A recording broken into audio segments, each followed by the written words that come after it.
Maglagay ng semento sa popcorn at magugulat ka sa resulta.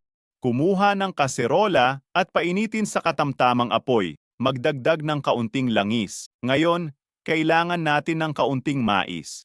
Pagkatapos nito, simple na lang. Haluin hanggang magsimulang pumutok ang mais. Kailangan natin ngayon ng lalagyan na may takip.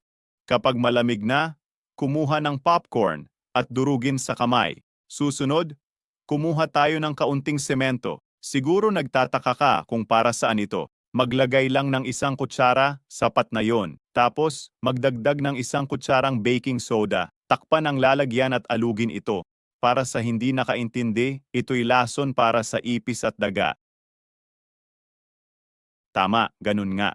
Naaakit sila sa amoy ng popcorn at kinakain ito. Pero kasama nito ang semento at baking soda. May chemical ito na hindi nila kayang tunawin.